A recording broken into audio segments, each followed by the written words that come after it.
Here we go. It's almost time for the show, but I want to take a few seconds here to talk about vigilantes. If you are not, right there, man, if you are not a vigilante, why not? It's $5 a month. It is less than the cost of a cup of coffee, and there is so many benefits.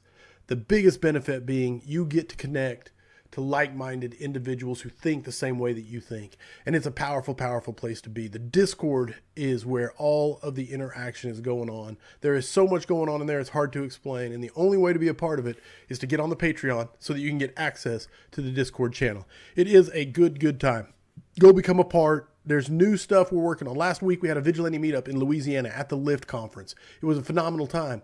And the vigilantes and I got to sit there and discuss, hey, how can we make these even better? How can we make these even better? And we did. We decided a way to give the Viceroy solid rules and ways to host the meeting, how to have the open with the toast and close with the creed, and what to do with the coins and the numbered coins and the challenges involved. It was a good time, man, to make it even better.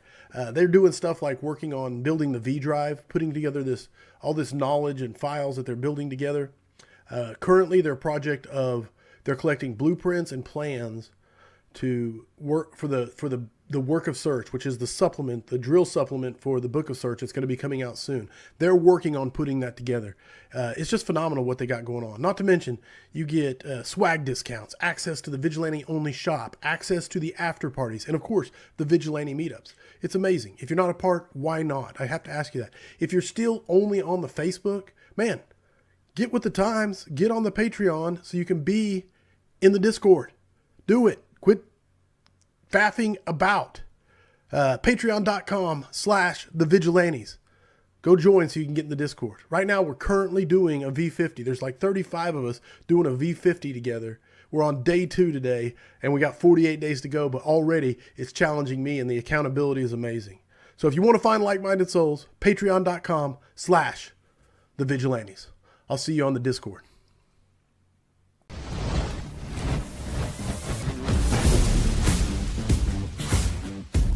Introducing the affordable Standpipe prop, another innovative solution by Affordable Drill Towers. The affordable Standpipe prop is a realistic training prop that allows you to conduct real-world training in your classroom and flow water in your parking lot. Crafted with efficiency and affordability in mind, the affordable Standpipe prop is designed to meet the needs of engine company training. We took the fire suppression system of a 7-story building, compressed it into 4.5 feet, and mounted it horizontally on our proprietary cart. For durability, the manifold is constructed of 4-inch Schedule 40 galvanized pipe with 7 2.5-inch outlets. Enjoy effortless maneuverability from 4 heavy-duty casters, 2 that are fixed and 2 that swivel with double locking brakes makes wheeling this prop a breeze. Yet, the locking casters prevent movement when flowing water. The entire unit is sandblasted. An epoxy powder coat finish is applied, followed by a red top powder finish. 2 reinforced shelves allow for transport and storage of fire hose, appliances, and tools. The basic model includes a 2.5-inch Siamese fire department connection, 6 2.5-inch angle hose valves, a system pressure gauge, and a sprinkler head with a control valve and water motor gong. The 7th outlet comes capped. The affordable Standpipe prop is available with your choice of Fireground adjustable pressure reducing valves from Elkhart Brass, Zurn, and Giacomini. You can also add the Dixon PRD, a screw-on adjustable pressure restricting device, a 7th standard hose valve, an additional sprinkler head, or the optional speed swivel appliance that can be used on the FDC. We pressure test the affordable Standpipe prop to 300 PSI so that you can pump realistic Fireground pressures. If you need custom threads, a specific FDC, have any questions, or need a quote, just let us know. Elevate your training regimen with the affordable Standpipe prop. setting a new standard in fire department training excellence. Reach us at 84455-TOWERS or info@affordabledrilltowers.com.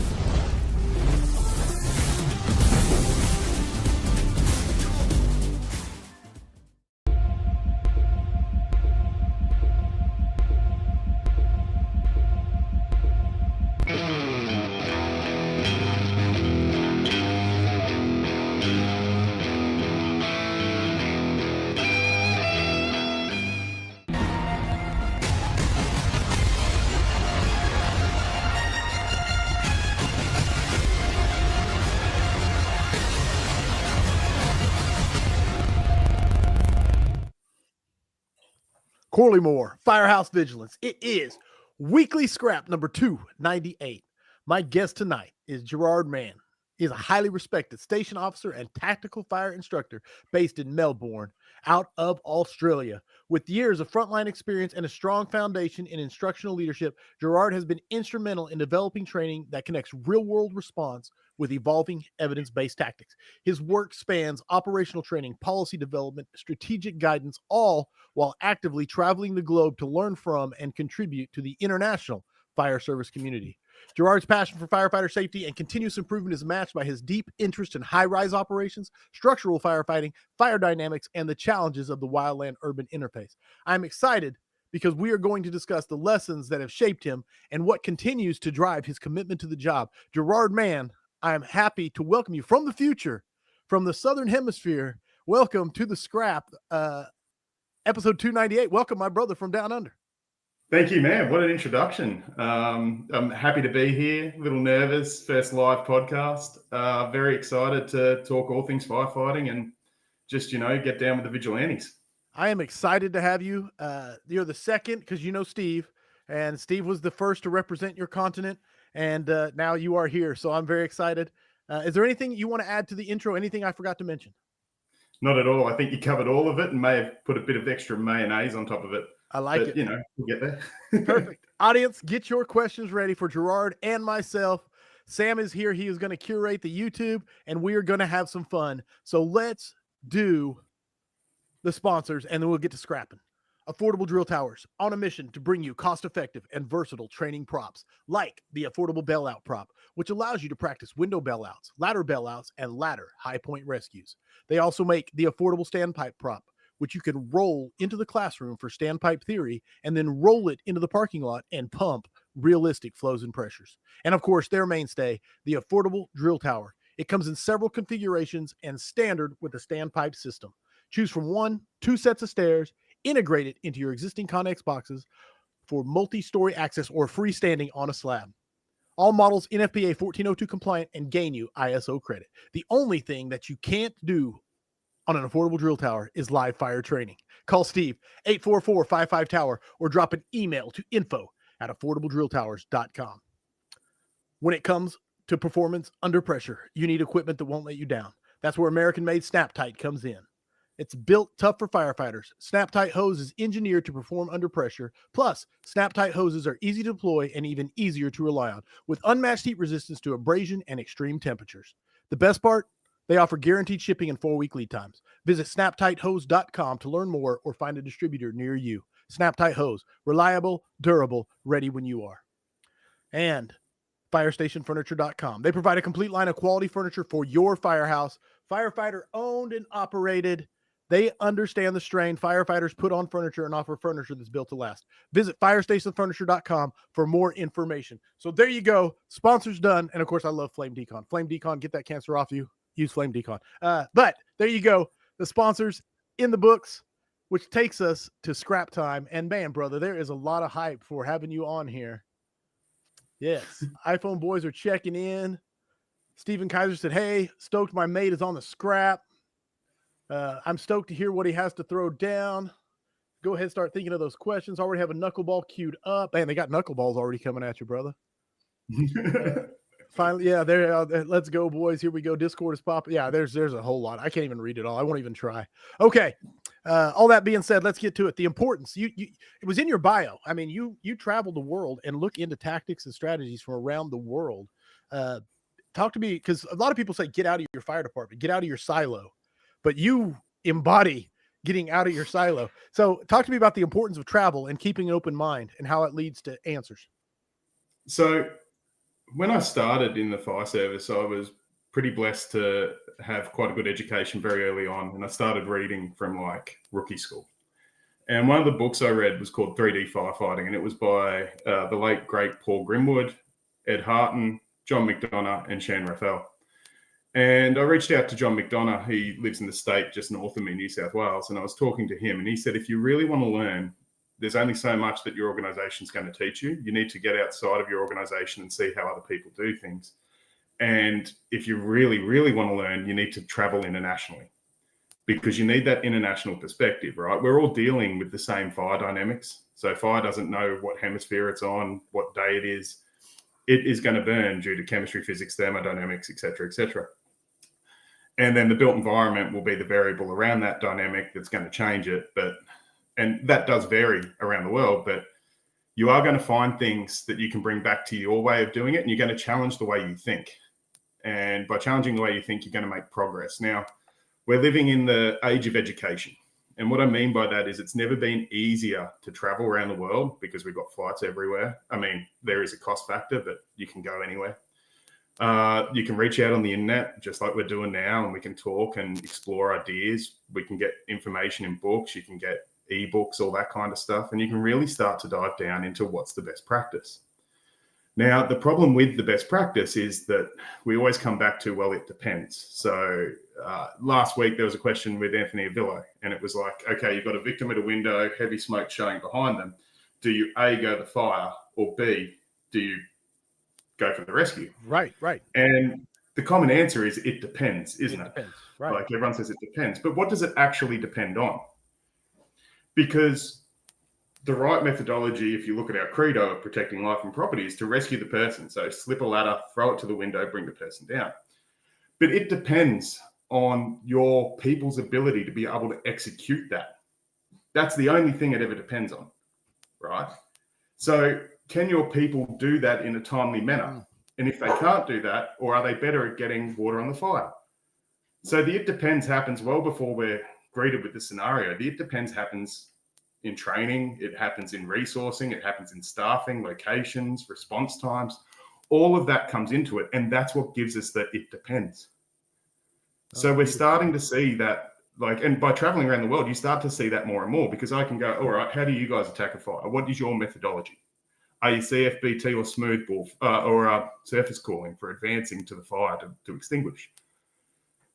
And it all comes down to, well, it depends. Like what's your staffing? What's your resourcing? What's your training budget? How often can you get people into the burn cells or Connex boxes? How often can you teach fire dynamics? Are you doing medical as well? What is important to your organization? But you only get the feel for this environment by traveling. And you only start to see what's working and why it's working when you start traveling. So obviously being Australian, European settled to start with, we've adopted a lot of the British methodologies. So we follow more European firefighting tactics. Right. And so that's why I travel to America, because I want to challenge those. And through, NIST, UL, FSRI, all those type of things, we're starting to see new research come out and we're starting to question what we're doing. And we're starting to look at where we're being effective and where we're not being effective. And that's all come about by getting outside of our own agency. If we just lived inside our own shell and smelling our own farts, we wouldn't progress anyway. Right on. No, right on. And a great analogy. Beautiful summation of that first topic. And I've got a question following up from you coming from Scott Hoke. He wants to know, how do you bring information back to your department when your department has a heavy "our way is the only way" mindset? Wow. Look, no, there's no easy tosses. There isn't. And I love the Vigilantes because you've got a group here of people who are change makers.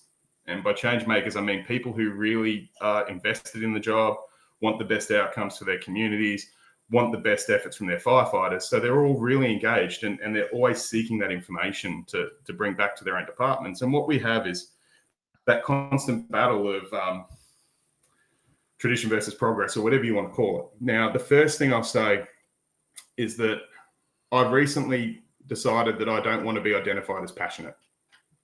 while I am passionate about the fire service, I don't want to be called passionate. Passion is an uncontrolled emotion that you feel or it is elicited by a certain subject. Okay. Now, passion can be dismissed. Don't worry about Corley. Corley's just passionate. And how many times have we heard this? Right? Sure. Now, let's change the word passion to educated. Don't worry about Corley. Corley's just educated. Who looks like the mutt now? Probably me, right? Like, right. No, I don't like the worry refill. yeah, don't worry about Corley. Corley's just smart. He just knows what he's talking about. So with that being said, how do we attack things from an educated standpoint? And it's that 10 pounds of pressure 100% of the time. And it's got to be done in a way that you can convey the information very, very concisely and in an educated manner. And you come at it from a data perspective, not an emotive perspective. So you don't come in the fire station going, oh, we're doing everything wrong and we should be doing this, we should be doing that. We go, hey, look at this new research that we found. Let's go try that out at the next training burn, sometimes structure fire, whatever it is, evolution, and go and see how that works for us. Now, the other thing with being a change maker, and this is probably more directed at leadership of people who are change makers, is that change makers can get burnt out if they go too hard because they run really fast, right? Oh, yeah. You know, and I've been told I run fast, and I've watched people who run fast burn out. And it kind of dawned on me that if you run fast, you kind of know you run fast and you know that you need to slow down. So you've got to self-manage that. But leadership also needs to manage that as well. And what I mean by that is instead of performance managing the people who are sprinting, you know, keep a leash on them, slow them down a little bit, but start to prod along the people standing still. Because the burnout happens not from the want or drive that we have to do things. The burnout happens because no one else around us is moving in the same direction. So we need leadership to keep pushing the people who aren't moving while keeping the leash on us to slow it down a little bit. But yeah, so being the change maker, you have to come in with evidence. You have to be prepared to do all the work. And I'm talking report writing. I'm talking data-driven evidence. I'm talking trialing things in the training grounds or on stations to show the validity of what you're trying to bring back. And, you know, you need to cost that. You need to have a look at the industrial implications. So like with industrial bodies such as unions, you need to check all of that off and bring all those people along. And the other thing you need to do is start with that. So bring the stakeholders in, introduce the idea that you have, show them the evidence, and then ask them to be involved or contribute to how we could progress from where we are now to where we want to be because of the new information. Nice. Yeah. Matt Berkins, Matty B coming at you, says, what does that conversation look like with your people when you analyze tactics from other countries? It's really interesting. So when we've started to look at tactics, we had to drill down into what a tactic actually is. Ooh, nice. Okay. And to do that, we had to drill into what a strategy is. Okay. So we'll start at the top and work down. And then we had a look at what tasks are. So the first thing we want to look at is strategy. In our organization's opinion now, there's only two strategies. You're either offensive or defensive. Okay. What offensive or defensive mean is your intent at that incident. Are you going to contain, control, extinguish, for example, with a fire, or mitigate that event? Or can you not mitigate that event? Do you have to then protect everything around it, protect the exposures and allow that event to continue to progress, which is defensive. So offensive, we're putting it out. Defensive, we're burning it.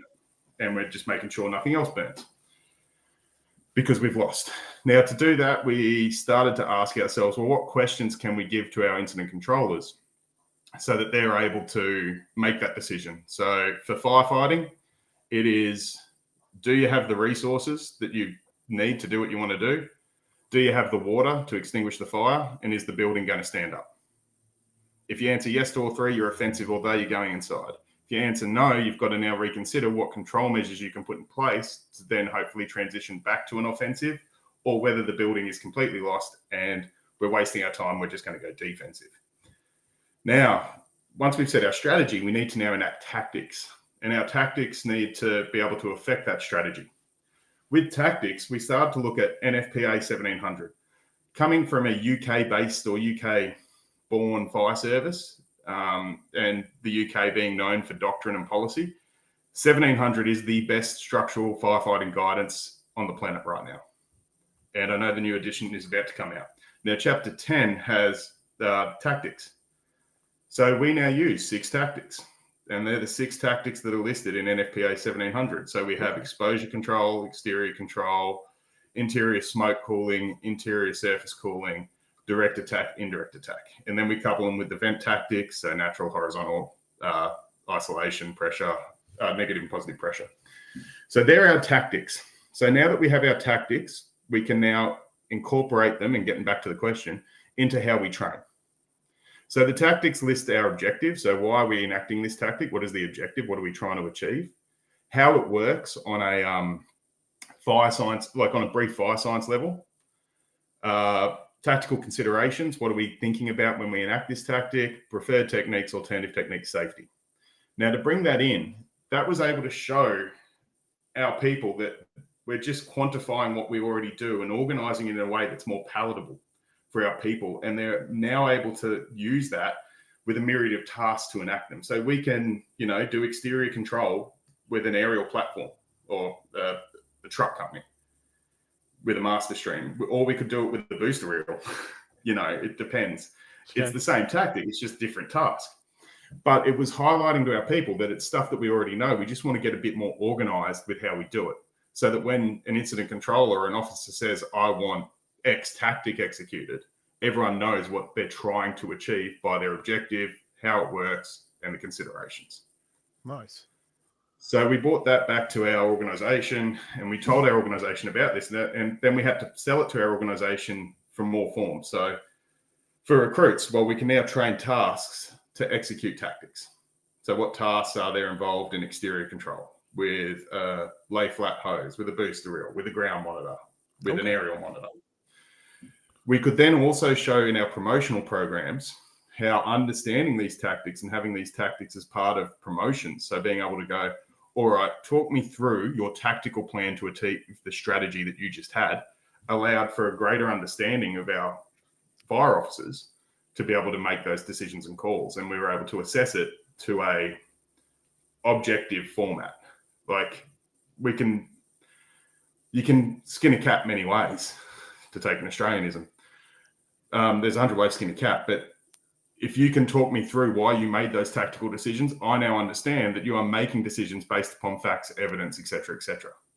So I know when you're out there operating on the street, you're going to do the correct tactics to achieve a strategy because you're thinking about that kind of stuff. You have a deep, better understanding of that. And then, it's not just a checkbox. It's not just I'm doing this because that's right. Yeah. We don't want to dance. We don't choreograph dances. You know what I mean? We want actual execution of show me how you're thinking tactically to achieve your strategy. No, and when it comes to firefighters, so go away from officers for a minute, back to firefighters. When I task you, I want to see your understand. When I task you with certain jobs to execute a tactic, I want to see that you understand what we're trying to achieve with this tactic, so that you can operate independently of my supervision for a certain amount of time. Say I'm command and I'm doing my other things, getting information, talking to other emergency services, all that kind of stuff. I understand and you understand what I'm trying to achieve by asking you to do this tactic. So that you're now going to adjust your task when you're met with something maybe outside the box. You're going to be able to adjust. No, it makes complete sense when you break it down like that, and especially strategies, driving tactics, which ultimately drives your tasks, and then you flip it, invert it almost to say, why are you doing this task? Do you understand the strategy involved, the tactic involved, which was driven by the strategy? That's beautiful. It really is, and it can, like you say, you can implement that into your promotional processes, into your recruit training processes, all of it. It is actually very elegant, really, if I can say that. Yeah. The team's developed it. That's not just something I've done. It's a whole team. Aussie Steve and everyone in the tactical firefighting stream has helped push this work forward. I've got a question coming at you from the Australian Fire Service. Luke Stevenson saying, how do you drive change when a state-based department wants to hold everyone to SOPs? Do you pilot things at one station before adopting it across the state, or what's your thought process? First of all, g'day, Luke. Nice to meet you. I've seen a heap of your questions on the scrap, and I love them.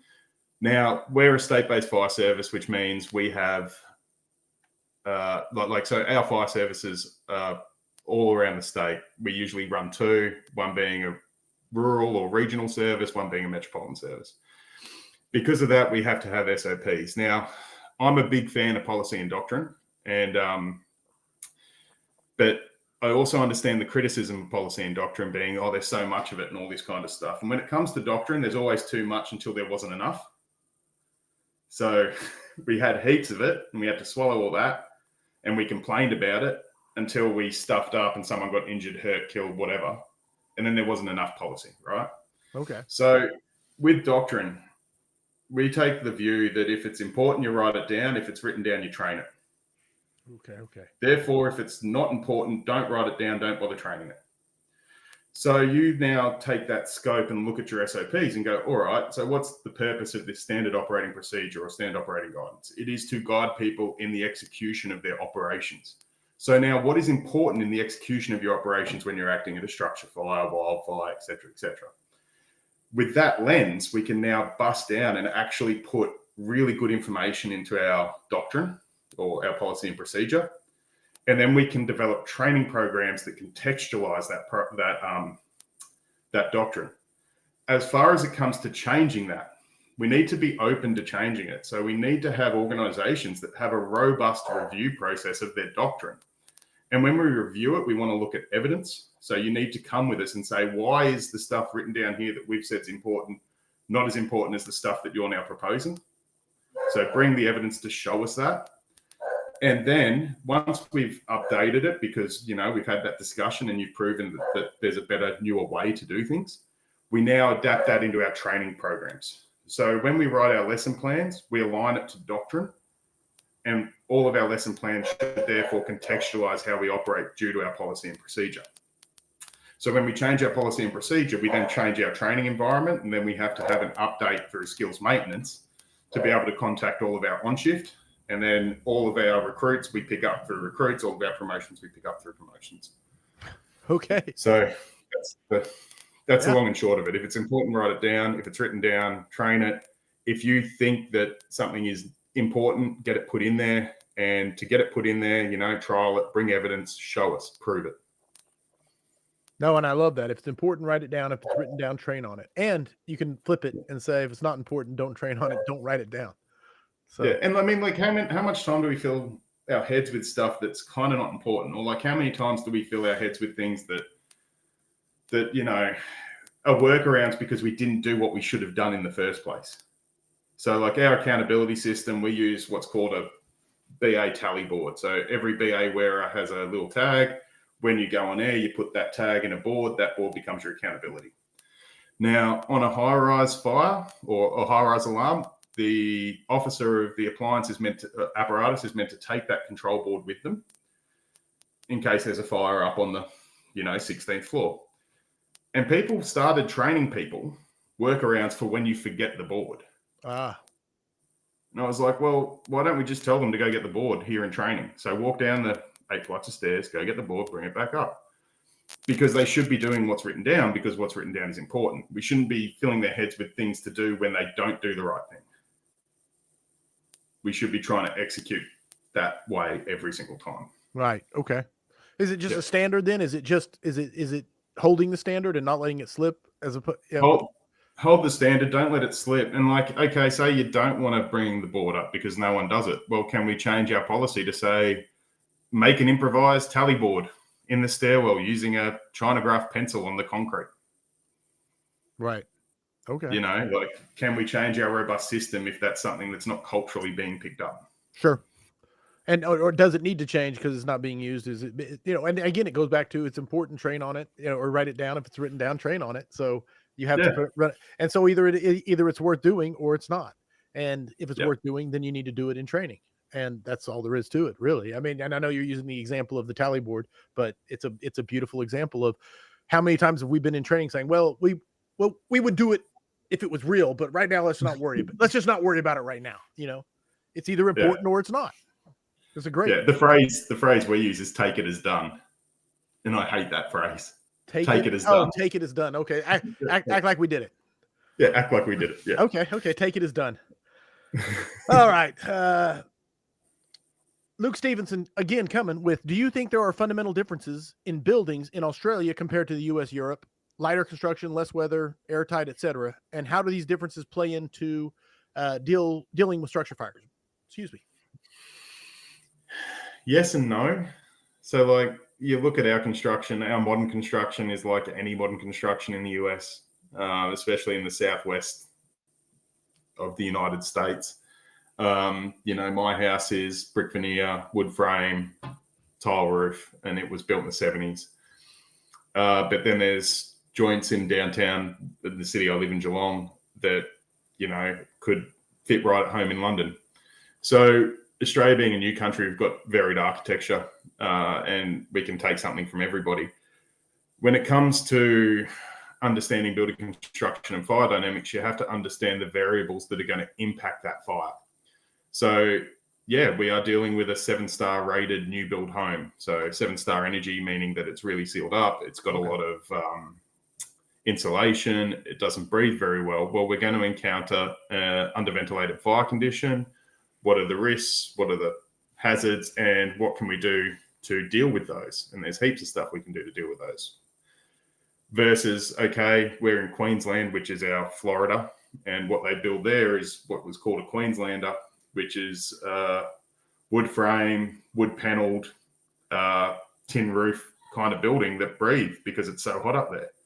So you're going to have a fuel control fire condition, and you're going to be dealing with those hazards and those problems. So we're going to enact control measures that are going to deal with those. Basically, what we want to understand with building construction is how long is it going to stand up, and what fire condition we're going to find inside it. When we know what fire condition we're going to find inside it, we can then act accordingly. Right on. Yeah, when it comes to masonry buildings versus our wood-framed and plastered wall buildings, like where the heat can be taken, where the structure's walls are actually contributing to the fuel load because they're breaking down, versus masonry where it's not breaking down, it's just radiating that heat back in. Understand the variables that they have to the firefight. So if you want to gas cool, don't put anything on the walls. If you want to surface cool extremely early, well before the threshold, so that you're taking the cold with you. All that steam generation that's going to occur is happening well in front of you.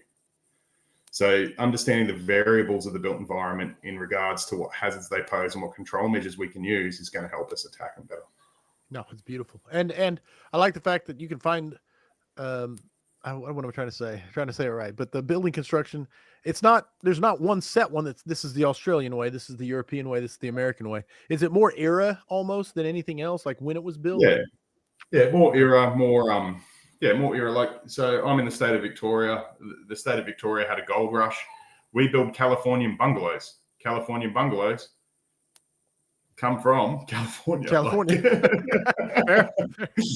It's the same. Like, there are some streets in my city where you'll go down and see a heap of California bungalows, and you could be in Southern California. Right. No. Okay. Yeah. I love it. I like this question coming at you from Chris H. He said, have you noticed any significant differences in individuals or types of people / personalities working in the fire service from one country to the next? Is there any? No. Same circus, different clowns. There you go. Everyone's dealing with the same problem. You know what I mean? Yes. Yeah. So everyone's the same. Every job has the same problems. Every job has the same personalities. It's really, really funny. No, that's beautiful. Great question. And I like the answer even better, especially the same circus, different clowns. We're just going for a walk, guys. So I've got to let my dog in because she's going nuts. We're going mobile. We're going mobile. Sam, challenge accepted. There we go. No, I love it. I like this question from Jacob Johnson. Chief Johnson coming at you from Texas. What is the training culture in Australia? Is it well respected and utilized, or do most people leave the country in order to train? I feel like in the U.S., most people leave their state to train. That's what Jacob says. So how is it there? It's a different thing. We don't have small fire departments and independent training companies. Most fire brigades here will do internal training. So they have full training departments that are funded by the state government to teach their people. Now, the training culture here is interesting. So one of my mates, John McDonough, he sums it up perfectly. The average Australian firefighter rises to a level of mediocrity to avoid further scrutiny. That's the attitude they take, and that's a Johnism. But I have to agree with it. Run that by me one more time. I want to get that. So it's a John McDonough quote, and I love it. It's the average Australian firefighter will rise to a level of mediocrity to avoid further scrutiny. Okay, I got to get it written down. Level of mediocrity. Okay. So basically what that means is people train good enough to not be picked on. No, I love it. And I think you could erase Australian there and apply that across the board. Like you said, same circus, different clowns. So I think it applies everywhere. So that sums up the training culture here. And we're seeing a slow change, and it's because we're living in the modern age and people have access to things like the scrap, to books, to videos, to podcasts, to trade magazines. And we're seeing young firefighters who are really screaming out to be good because they've heard like the war stories from the old days where we were going to fires all the time and we never go to fires anymore. So now they want to be good. So they're looking outside of their state-based organizations to find that information. And what we're seeing is a start of change of passion or drive in our fire services. And it's really, really awesome. And it's starting to promote a lot of change and a lot of questioning, which is allowing us to either do a lot of like reflection on why we do something, or it allows us to explain why we do it, because we're finding out, we haven't explained why we're doing that well. So let's redefine that for our crews. No, yeah. I love it. Absolutely love it. Great. Hey, great questions from the audience. We've only been to one topic so far, and it's been awesome. I hope you're enjoying. I am. I'm loving this. I'm looking here. I saw one from Mark Alone I wanted to get. Yeah, this one right here. What is one thing from the U.S. Fire Service would benefit? What is one thing that the U.S. Fire Service would benefit from Australia and vice versa? I'll just, yeah, both ways. What's one thing we could learn from Australia? Yeah, you get the idea of the question. Yes, yeah. I'll quit trying to talk. Go. All right. So America could adopt Euro fire helmets. Oh, I'm joking. I'm waiting for the response from the chat. I had to do it. No. Look, and I think everyone's getting there. I think we're seeing a global perspective of firefighting. So there's a global shift towards certain methodologies, and I think the predominant water methodology that we're seeing a global shift to is an American-styled surface cooling water methodology. We're seeing studies happen in Europe where we're using straight stream cooling on surfaces to advance towards a fire, which, and this is being done in countries that have predominantly used fog methodology for decades. And at the same time, in the American Fire Service, we're seeing a switch back to more European ventilation tactics, where we're understanding the impact of ventilation. And we're now thinking about ventilation, not just as something we do, but as part of the system in attacking the fire. So we understand that. So for us, we're trying to understand water better, especially when it comes to larger structures. And I think America has a lot of answers for that. When you guys are confronted with heavy fire conditions, you're not scared to pull the big line. You're not scared to flow a lot of water. You're not scared to do that kind of stuff. And for us, that might be a bit of a challenge because we're used to getting on scene very early. We're used to having to flow a smaller amount of water because we're not arriving to such a developed fire condition. So when we're challenged from our norm, I think you guys have the answers for us in that space. Vice versa, I think, especially with the work ULFSRI are doing around ventilation, we're seeing that we're starting to see that understanding that ventilation controls heat release rate. And if we can control the heat release rate and keep it confined and shut up, we've got a better chance of attacking a smaller fire, putting the fire out quicker, ventilating when water's on the fire or just after, and protecting more people. So like we date back to 1860s with James Braidwood. Now, if you haven't heard of James Braidwood, Google James Braidwood, read his book on fire prevention and fire extinguishment. And he was he was the father of the municipal fire service. As far as I'm aware, he's the first person, no one's been able to prove any different, that created a municipal fire service, first in Edinburgh, then in London. and he wrote many books on how to fight fires. And he was the first person to put people into fighting these fires without breathing apparatus. And he used to say that the open door to the furnace is like the open door to the street in a house fire. Nice. The air gives the flame vital oxygen to burn. And this is before Thornton's rule had even been investigated or quantified. This is, nearly 60, 70 years before Thornton did math and science. So he's putting people in there, and because he can control the heat release rate, he could control the neutral plane. They had a steady state burning. So his firefighters were able to get low to the ground, breathe air. Victims were able to stay low to the ground and breathe clean air. And they were able to get up, put water on the fire because they weren't seeing that massive rise in heat release rate from ventilation, and therefore the subsequent rise in products of combustion from the burning material to fill the space. I hope that answers it, and I hope I'm not blabbing too much. But yeah, I think in short, water, ventilation. Beautiful seems to be my word of the night for all your answers. So I usually latch on to one. Beautiful has been the go-to recently, but your Euro helmet went over like a proverbial lead balloon, brother. It was not. It was negative Ghost Rider, negative max points. Turn it off. I'm logging out and saving 17,000. Scott Hoke says Gerard owes us points now. But no, yeah. Yeah, look, I get issued a Euro helmet. I wear a Euro helmet. If I have my choice, I'd probably have something more traditional style. Understood.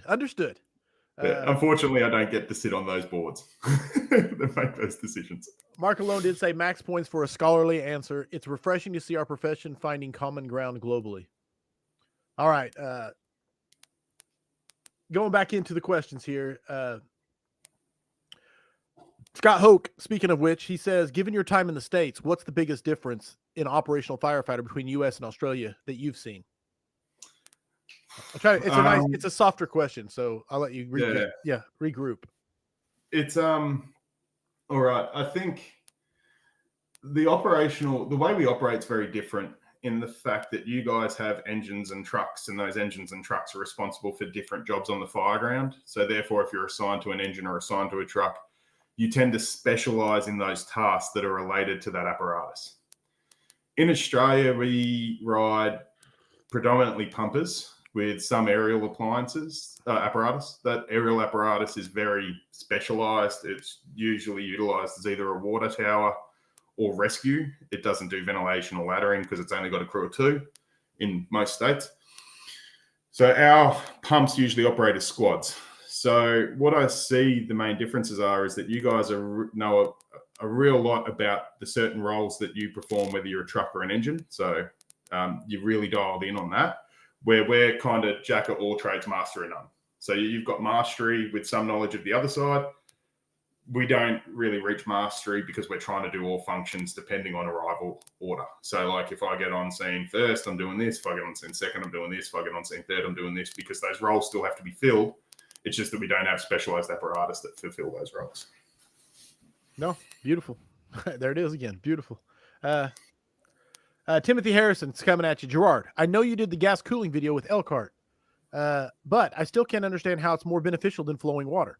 How fast is the rebound with gas cooling? So getting into the tactics and water application, and I'll let you go whichever direction you want to, because you've been involved with a lot across the Atlantic, across the Pacific. So you've been involved all over the place. So I'll let you go whichever direction you want to. All right. So the way we control rebound with gas cooling is through extreme ventilation or door control.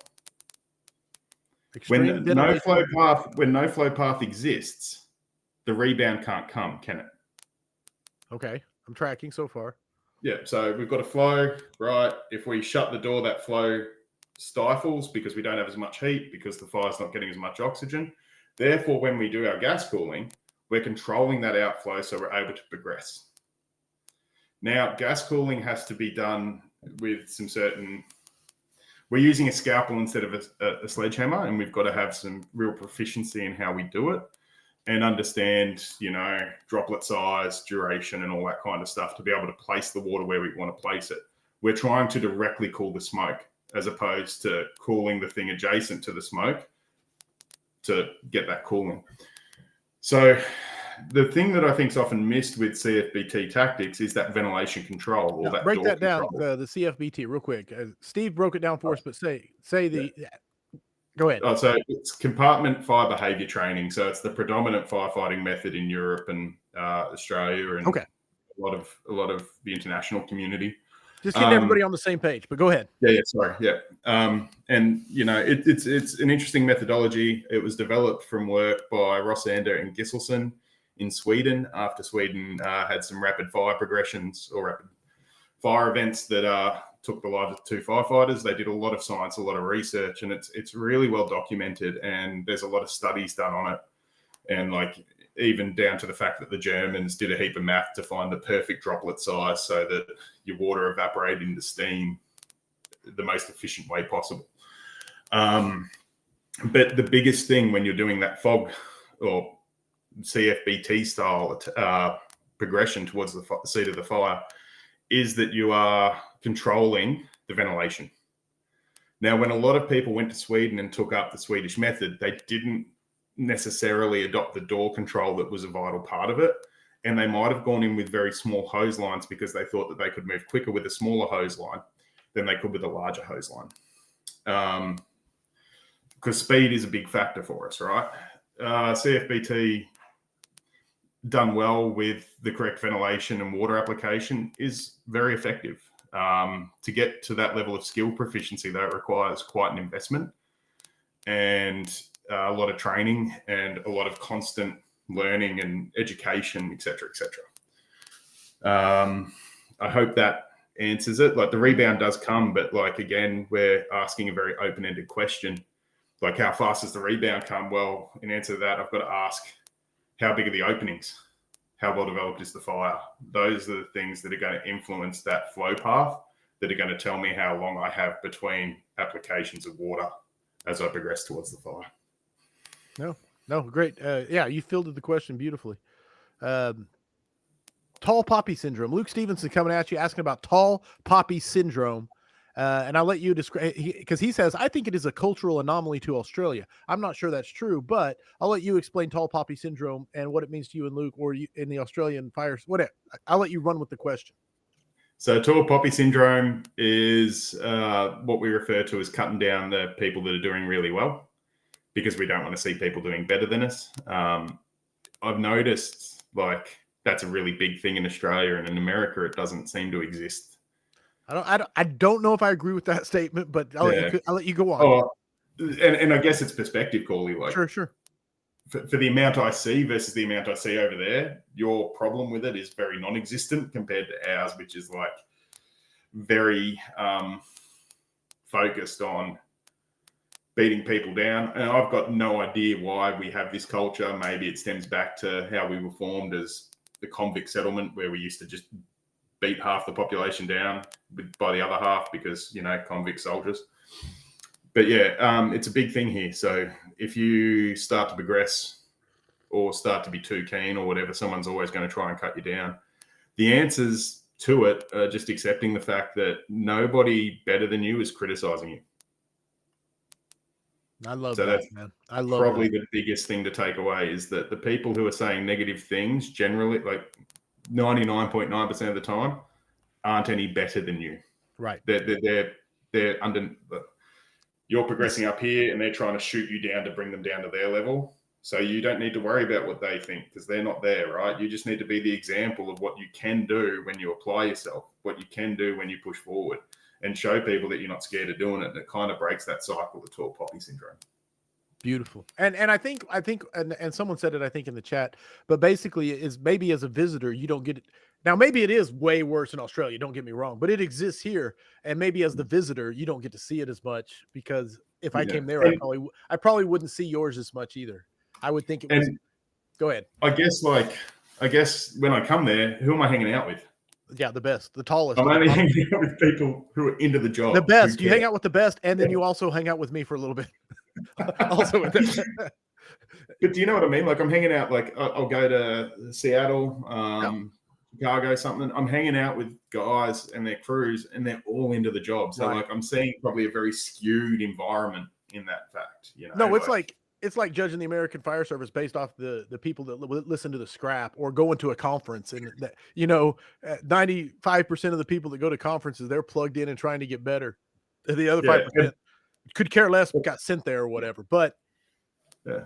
if you And judge then when them, I'm hanging out, when I'm hanging out with people, I'm going and seeing people, and the people who work with them, positive attitudes are infectious. So their whole crews are like stoked and happy to be there and like really want to be into the job. So like I get this really skewed environment too. Sure. So I should probably mention that. no, it's like hanging out in the Vigilante chat, and you're like, yeah, everybody loves into the job. Everybody loves sitting around talking about tactics for hours and watching fire porn. Yes. No doubt about it. Great question, Luke. As always, you earned your plaque. No doubt about it. Chris McLeland, changing the mindset from passionate to educated. How do you take that to your shift or station to get buy-in to be productive in education when it's slow change, culture of slow change? But you touched on 10 pounds of pressure. I know. So it's kind of the same thing. But this is a recurring theme that comes up over and over. So we'll hit on it. Yeah. So first of all, g'day, Chris. I guess you've got to take the education, so take the research, but don't hit someone with it. Put it in terms that shows them the benefit to doing it. So you've got to find out the people's motivations that you're trying to teach, right? So say we're teaching mouchers, man couches, people that sit on the couch all day. Right on. What is their motivation at a fire? They just want to get out of there, yeah? Because they enjoy sitting on the couch eating ice cream. Right. So how can we get them more couch and ice cream time? We can increase their proficiency in the job. So how do we do that? Well, we sell it to them like, all right, if we take this and do this and do this, the fire's going to go out quicker. We're going to get exposed to less cancer. We're going to spend less time at the fire site. We're going to go back to station. We're going to be able to do more of the things we enjoy. That's how I'd attack it, is simplify the information that we gather from research and sell it in a manner that hits their motivators. Nice. Steve Mouch, by the way, in chat, in all caps, said, hey. So that is his last name. One of the best names. Easy with the Mouch, with a couple laughing emojis. Tyler E wants to know, are most departments, are they combination fire/rescue and EMS in Australia? Do you guys do both, or is it how is it structured? So state to state, we usually have a career paid on call service and a volunteer service. The career paid on call service looks after the majority metropolitan centres and areas, while the volunteer service looks after regional locations and rural locations. Where fire, it varies state to state, but generally the Metropolitan Fire Service will do fire and rescue. Varying state to state, some of the volunteers will do fire and rescue. There's a few different arrangements there that go on. And as far as EMS goes, my state, Victoria, our Metropolitan Fire Service does do EMS to the extent that we respond to all priority zero or not conscious, not breathing calls that are taken by the ambulance. In Australia, we run under a national healthcare scheme, and then every state has its own state-based ambulance service that's separate to the fire service. Okay. So we co-respond to priority zero calls and basically do CPR and critical priority care. Zero only, which would be like our deltas, I think, or depending on your emergency dispatching. Yeah, we don't do Nana Downs. We don't do any of that kind of stuff. That stays with the state-based EMS. Yeah. Okay. I think we will slowly move towards that. But I think that's the direction we have to go to get the call volume down. But we'll see. We'll see how it unfolds. It's a drum I'm still going to try and beat.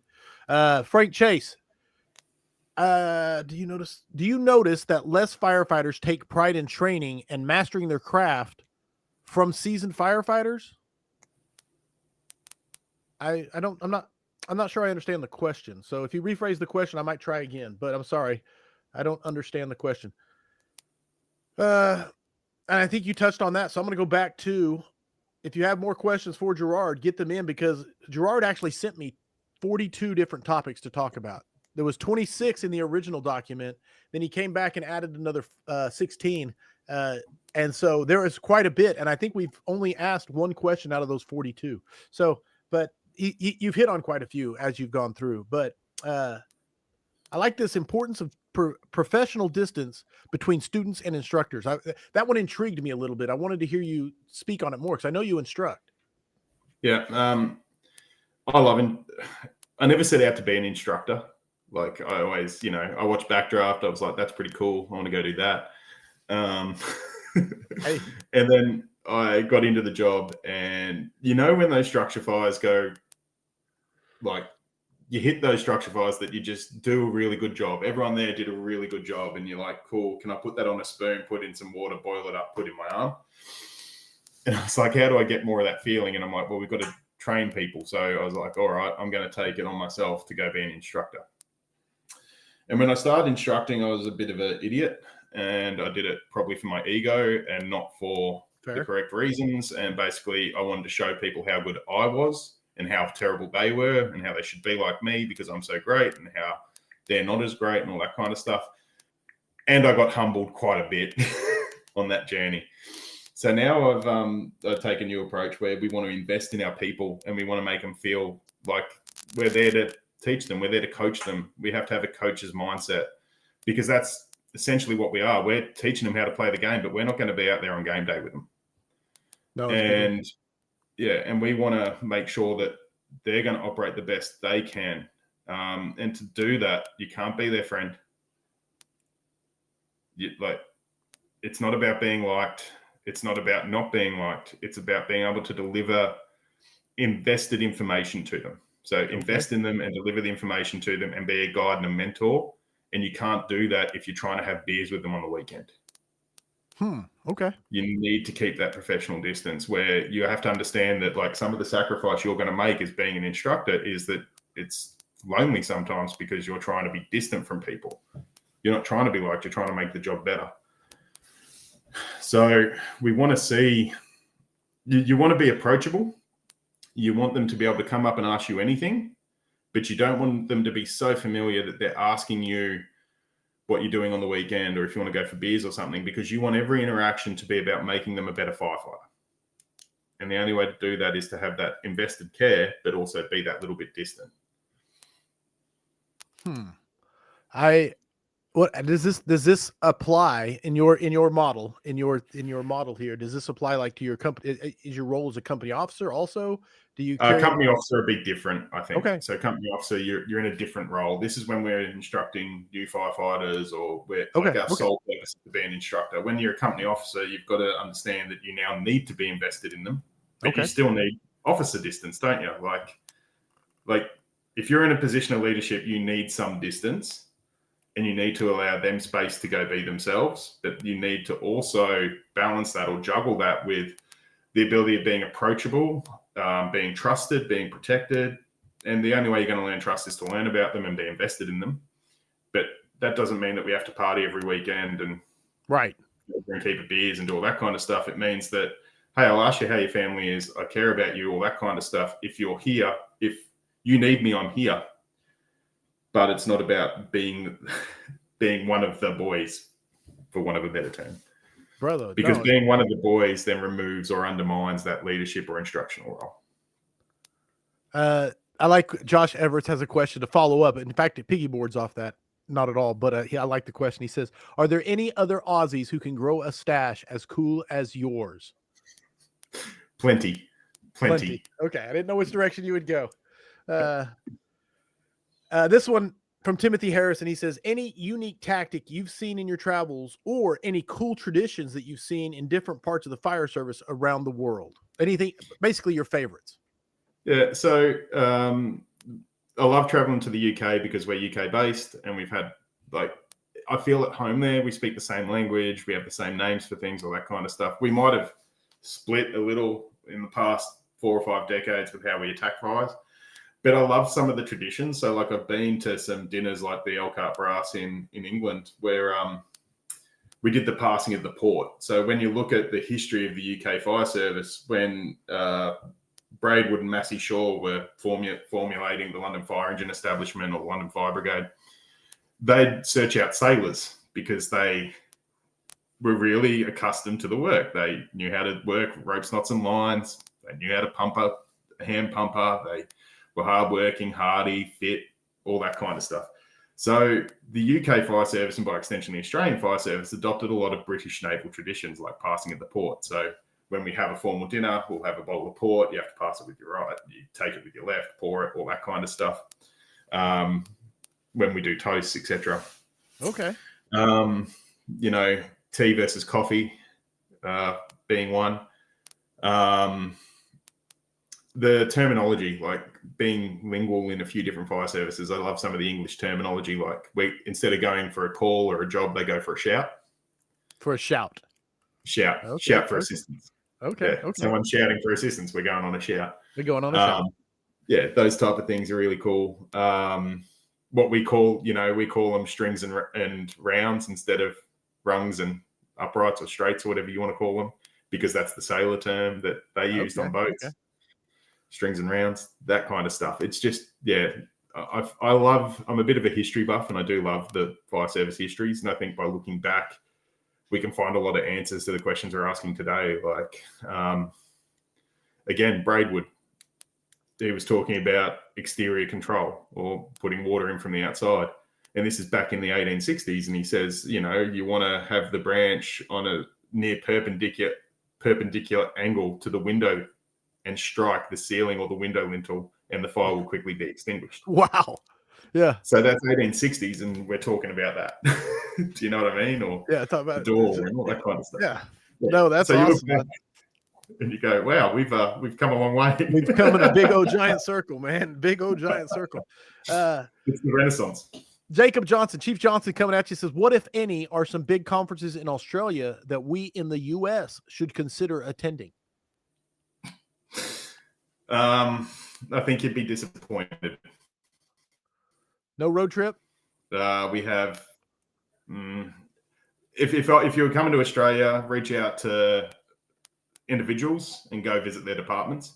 We don't really do like hands-on training kind of conferences like you guys do. And our conferences are very focused on other issues now, because that's what's trendy in the Australian Fire Service. So climate change. There's a lot of wildland urban interface. So I'll preface it with that. If you're really into wildland firefighting, wildland urban interface, AFAC, or the Australasian Fire Authorities Council Conference, deals with a lot of that.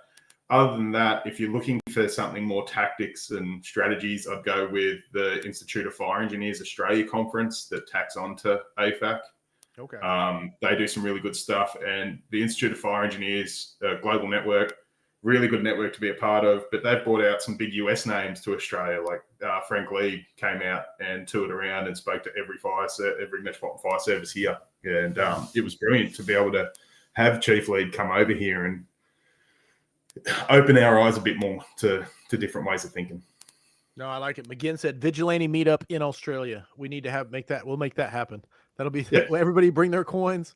And absolutely. Mark Alone wants to know, is Australia struggling with staffing like we are here in the US? Why or why not? Volunteers, yes. Career, no. So career is pretty well paid, very stable job, work for the state government, work most places, most desirable locations to live. Like we often get about 5,000 or 6,000 people apply for 120 jobs. Okay. So, and I guess there's a lot of it being, the ambulance service. The ambulance service here is probably struggling a lot, or the paramedic service here is probably struggling a lot with retention and recruitment. Volunteers, obviously, it's the same issues that's plaguing everywhere in the world. Sure. People have to work. People can't get the time. It's a big commitment. And it's something that we're going to have to look at, because a lot of so Australia, about 90% of the population lives within an hour of the coast. And then the rest of it lives in scattered communities. And it's one of those things that, and those scattered communities are predominantly looked after by volunteers, but they deserve fire protection and all that kind of stuff. So we're going to have to look at ways that we can support that, being cost effective, and all that kind of stuff. It's going to be an upcoming challenge for us, for sure. No, without a doubt. Like you said, how much of the population lives within an hour of the coast? How much? About 90, I think. Okay. 80 to 90%. We're one of the most urbanized countries in the world, surprisingly. Wow. For how big we are. Like, for for people who don't know, our land mass is roughly the size of the United States without Alaska, but we have 10% of the population. So yeah, and then all of that population is on the coast, pretty much, roughly speaking. But yeah, okay. No, I did not know that. That's interesting, like educational. The scrap is very educational. That's what I'll tell you. So there you go. One more coming at you from Steve Mouch. He says, "Is the professional distance that you talk about, that professional distance, is that more for initial training classes and less for seasoned students, or do you like to keep that no matter what?" So it's an interesting one, because when I've worked with someone on the company level, I don't keep that professional distance because I'm not going to hide that I know them. They're a friend. I'm invested in them, all that kind of stuff. Right. When it's someone that isn't, I just try and be friendly, open, all that kind of stuff. But I try and be focused on what we're teaching, and I try and direct conversation around firefighting. This job's all about having a switch. So tones drop, switch changes. Yeah, we could be malarkeying around the kitchen, dropping a bucket on someone, whatever it is. But when those tones drop and those doors go up and those appliances or apparatus roll out the door, we've got to switch to that methodology. And I think that we've lost that art in probably the Australian fire services. We forget to be able to switch in and out, and we're getting very complacent at times. And I'm trying to combat that complacency. And I think by showing people that, hey, I'm not here to talk about beers on the weekend. I'm here to focus on this, and like maybe later we could talk about that or whatever. That's where I go. Yeah. No, it does make sense. I hope that answers it, Steve. No, I like the switch. Because we all know the switch when the tones drop and it's time to get in the game face on. We understand that, but not the same way when it comes to maybe instruction. So beautiful. And I think we actually, as I look through the topic list, at least the initial one, is there anything that we didn't cover you'd like to cover right now? Because I mean, you've crushed it, brother. Thank you. No, like I enjoyed the questions. I guess one thing would be fire dynamics, study fire dynamics, understand fire dynamics, understand the variables that affect fire.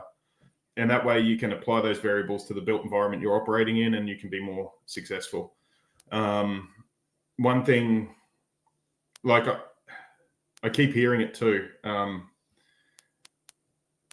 There's a lot of people out there that are educating that might not be, how do I put this politely? It's a scrap. You don't have to be polite. But all right. So there may have been someone that said, what drives that was showing pictures, and there was some smoke up there. And they're like, what's driving that smoke? Pressure or heat? And I'm sitting there and I'm like, well, it can only be heat because of gas laws. Heat drives pressure. What's pressure in the fire service? Pressure equals velocity restricted.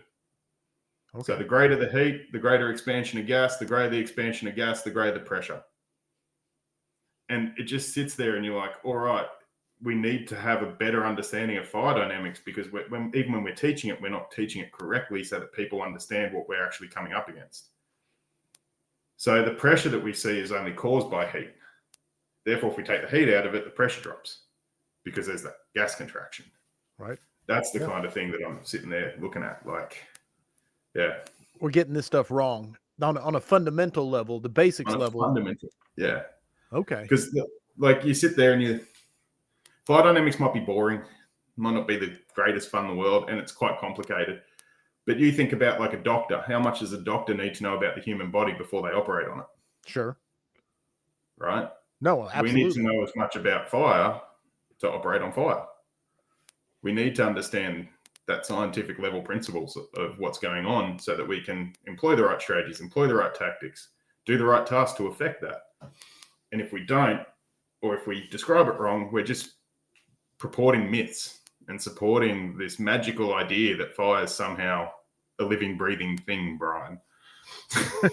Just a quote. You know what I mean? Yes, absolutely. Yeah. So what, in your opinion only, what do you think we're getting wrong? I mean, you obviously brought up the heat and pressure and the conflation of the two. What else are we getting wrong? Or what else have you seen? Go ahead. So, look, like there's a lot, like we sit there and we talk about flow path and what convection is. And like Smoke doesn't rise because it's hot. Smoke rises because it's less dense. Therefore, it's replaced with cooler, denser air. So if you've got smoke issuing on the first floor window, we kick in a door, what's going to happen? That fire's going to progress. We're going to see fire out the window. But if we know that that's going to happen, we expect it, we can prepare for it and attack it. It's those type of things that we've got to start understanding because they have an operational impact on what we do.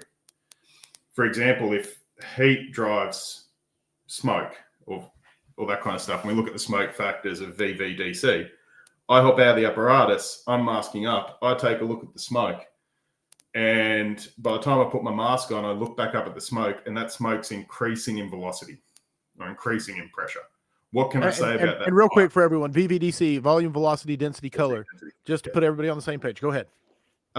What can I say about that smoke? What can I say about that fire if that velocity of that smoke is increasing or that pressure looks like it's increasing inside that building?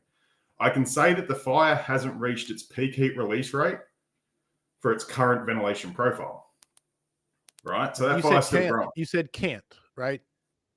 Yeah. So that fire hasn't reached. Okay, hasn't. Its maximum. Yeah, hasn't reached its maximum peak heat release rate for its current ventilation profile. Right. Now, say I get off the apparatus at a different fire, I mask up, and the time it takes me to mask up, I look up, and I can't see much of a visual change in the velocity of that smoke. What can I say about that fire? It's reached its peak heat release rate for its current ventilation profile. Okay, the part we got to include. Okay. So if I go start kicking doors in, what can I expect to happen?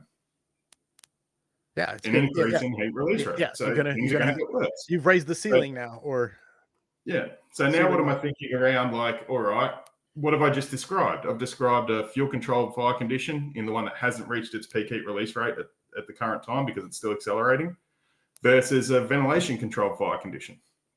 So now let's select tactics that are going to help us achieve our overall strategy, which is offensive firefighting, that are going to support those two methodologies. But that's just one example of that deeper understanding of what's at play is going to lead us to select better tactics and better strategies for the scenarios we come up with. Now, like if it's predictable, it's preventable. We've all heard that.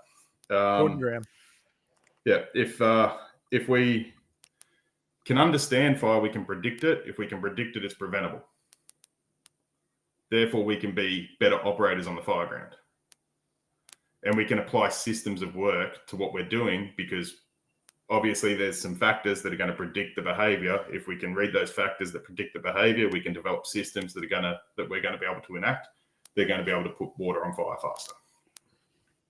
Dude, I don't want to say beautiful again, but it is, man. It's elegant. It's you describe it and you make it, maybe it's the accent, maybe it's because you're the bear, but it's like so simple. It's like just do this and it's good, and it comes across so well. I imagine you're a hell of an instructor in a classroom. I haven't got to see you teach yet. I try. Right. I suffer from a lot of imposter syndrome. Sure. I don't feel like I should be doing things that I'm doing. Like I had an amazing time at FDIC. I got to deliver on high-rise firefighting, and I got to deliver on wildland urban interface. And I am not a master in wildland urban interface. I am an Australian firefighter, and as an Australian firefighter in summer, I do a lot of wildland urban interface firefighting. But to run a class on the biggest stage, I guess, over there, being FDIC, was quite humbling, and I felt very imposter syndrome. But we had a great class, and there was heaps of class participation, and a lot of people really enjoyed it, which was awesome. But it was one of those classes, that you deliver or you take where everyone feels like they got something out of it, and everyone came together as a bit of a community, had a really good time. But I guess imposter syndrome is a really big thing. You just sit there going, I know that other people are better than this. Yeah. Why am I talking about this right now? No, without a doubt, brother. But I mean, dude, just talking to you and sitting in the cigar bar and talking to you about different things for a brief 30 minutes we got together. It was great.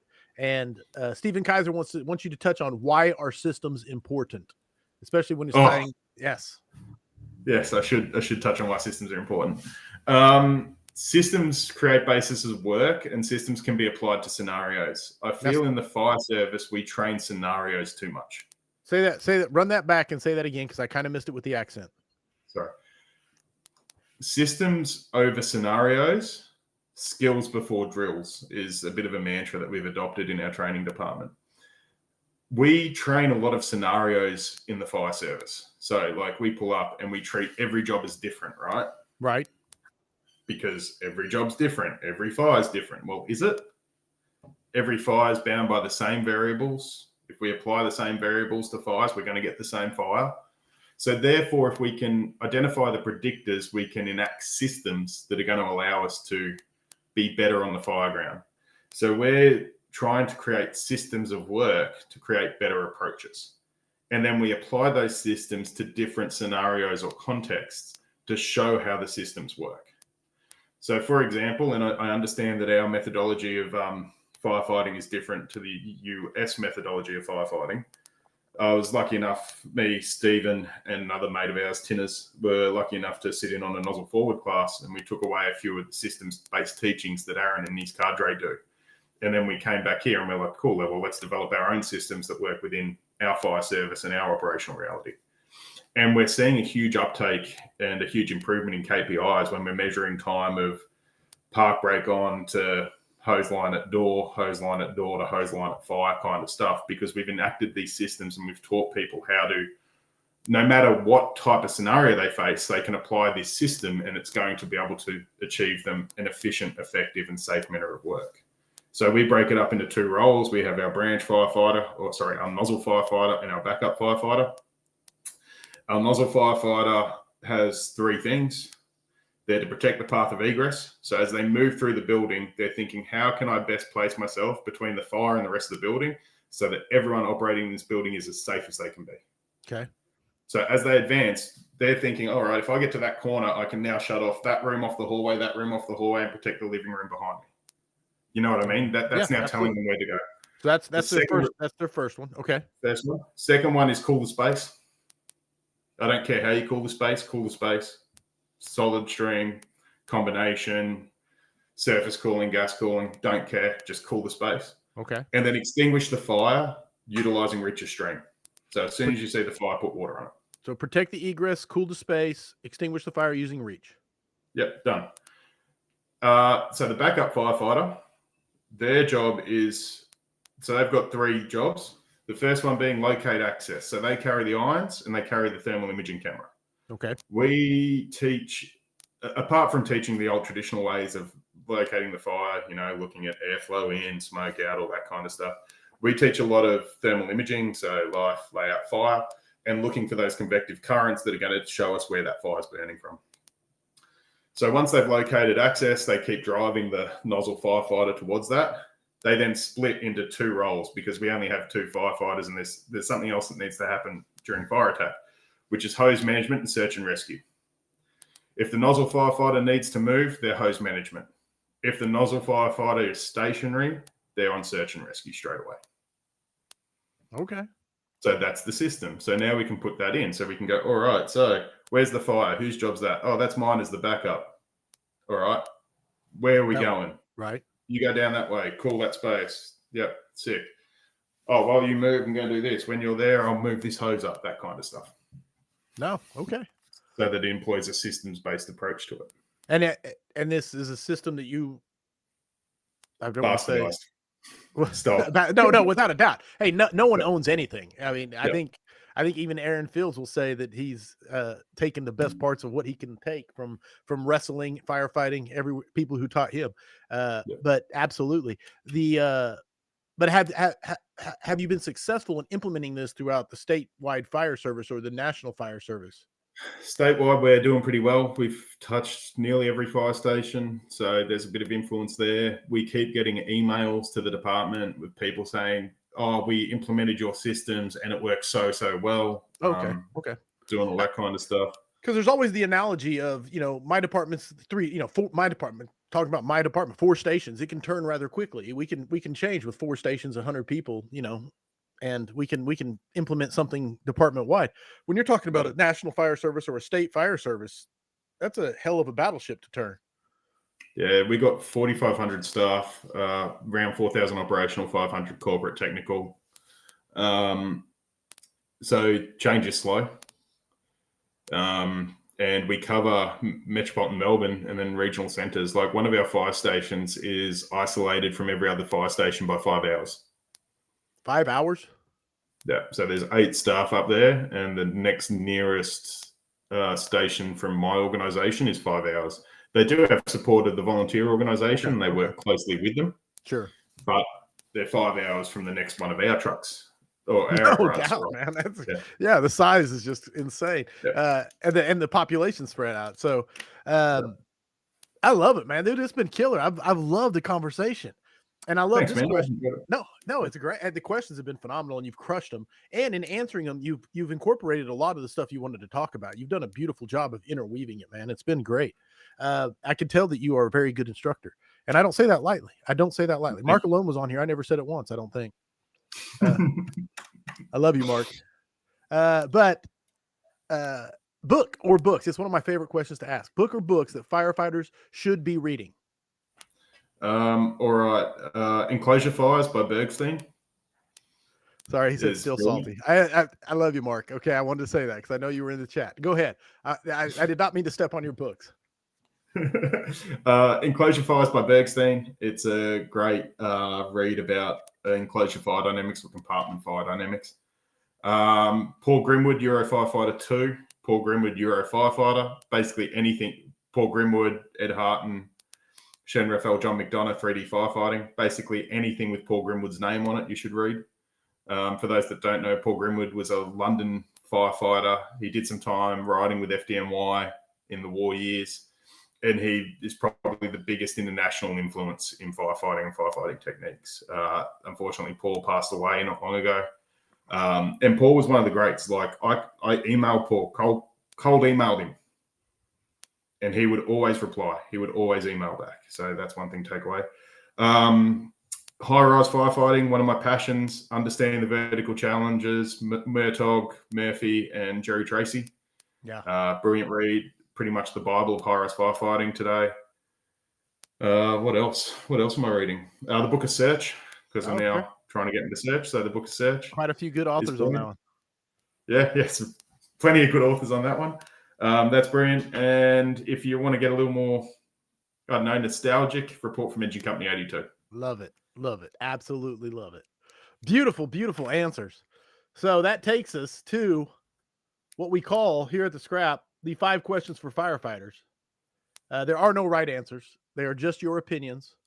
And, but really, doesn't matter. Your opinions. The points are arbitrary, passed out by me with the help of the internet audience. So my question for you, Gerard, is are you ready for the 5 questions for firefighters version 4.0? You're only the second Australian to ever be exposed to these questions. So no pressure. You just got to outdo one person. But it's going to be hard. He's quite a person. He's a beautiful man. Yeah. You are the probie once more. And you have to cook the meal at the firehouse. What is your go-to meal? Philly cheesesteaks with tater tots. Boom. Easy, quick answer. How is an Australian Philly cheesesteak? It's a bit hard. Provolone can be hard to come by. Okay. So you got to go to like specialist delis to get provolone.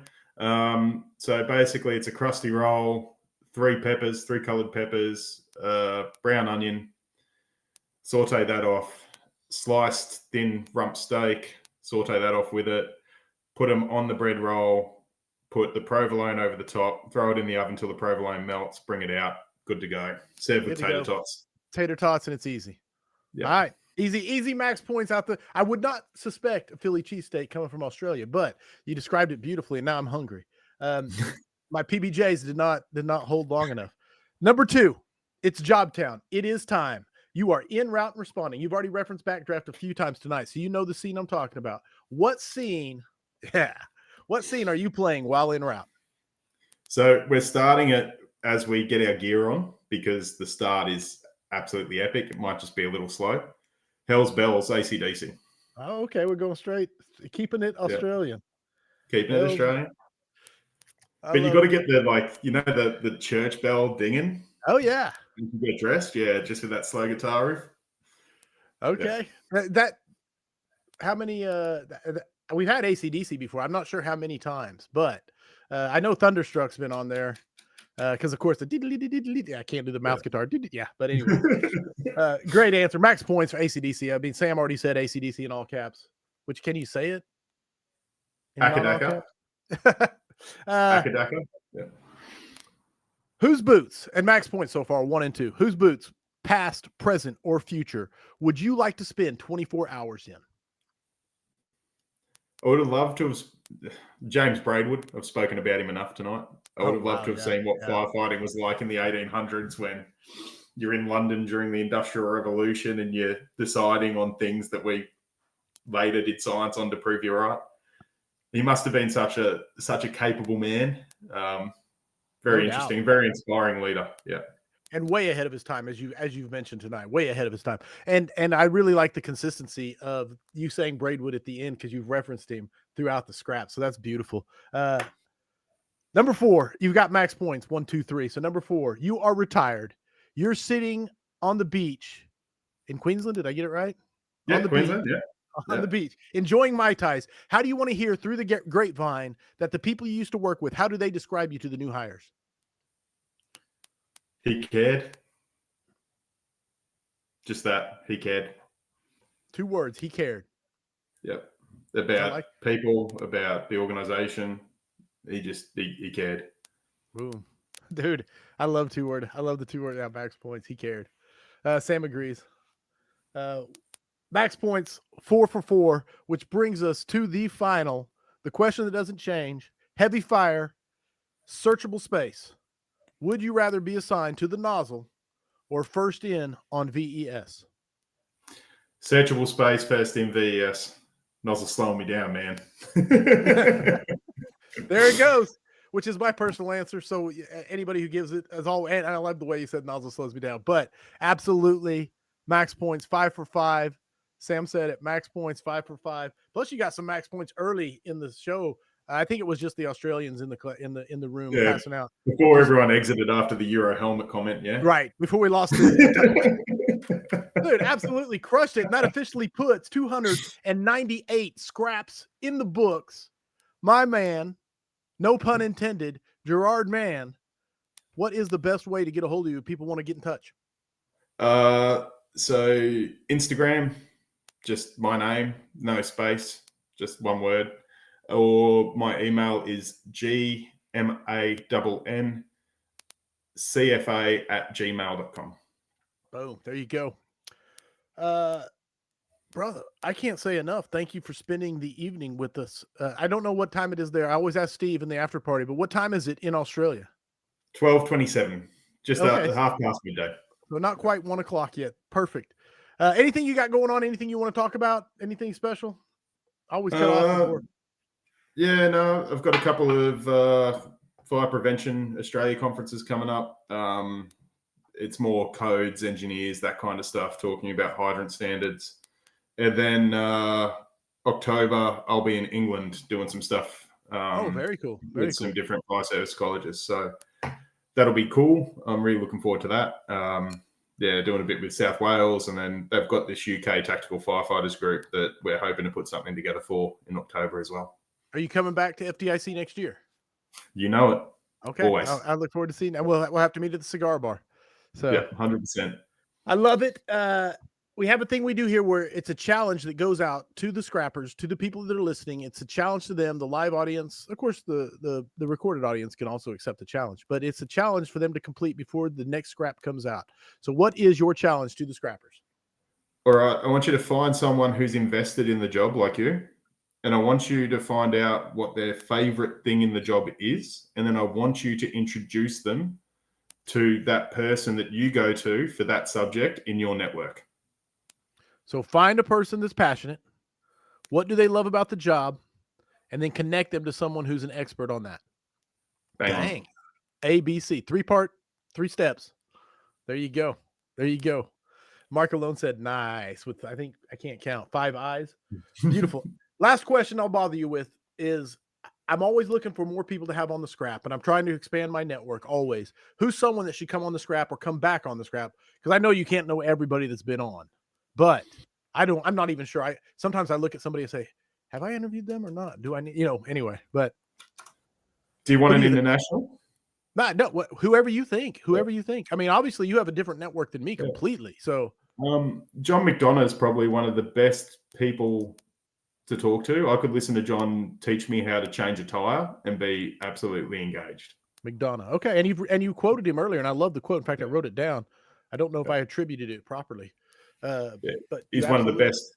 And like, if the Vigilantes want to go watch another podcast, type in John McDonough Fire in YouTube, and you'll see a few of his talks. He's absolutely brilliant at what he does. Okay. No, I'll reach out. In fact, if you don't mind me using you as a connect, I'll put you in touch. Yeah. Okay. Perfect. The scrap grows, the network grows. All right. Housekeeping. Go to patreon.com, become a vigilante. Patreon.com/the Vigilantes. The Discord is up and running. It's so active. It's so active now I have to mute it during the scraps so it's not beeping in your faces the whole time. People go live in there. I went live in there yesterday. Sam went live in there today. We hang out, we chat, we work on projects. It is so much fun. Go be a vigilante. The coolest thing about being a vigilante is you get to go to the after party, which is where we go and we roast the guest right after they finish their scrap. We're getting ready to roast Gerard as soon as this is over. So become a vigilante so you can join in on that. Coming up on the scrap next week, it is Uncle Ray McCormick. He is coming back on the scrap. I'm sure we're going to talk about nozzles. I'm sure we're going to talk about projects he has going on. It should be a very special $2.99. And speaking of special, there is a very special episode number 300. I can't believe we've made it to 300, but 300 is coming up. You may think you know what's supposed to happen with 300. You do not, or you may know, but if you're a vigilante, you absolutely know because they are the only ones that know. And I will announce next week what the plan is for 300. That's it. That's enough for me. We'll get to the after party. Thank you once again, Gerard Mann, for spending your afternoon with us from Australia. Well, good. Thank you for having me. Audience, I say it each and every week, and I cannot say it to you enough. Thank you for tuning in live. Thank you for bringing amazing questions to the guest. And thank you for making the scrap what it is. I can't ever say it enough. You make it magical, and I love you. So remember, mutts don't scrap. I hope the tone stays silent unless it is burning. Everybody, stay safe out there.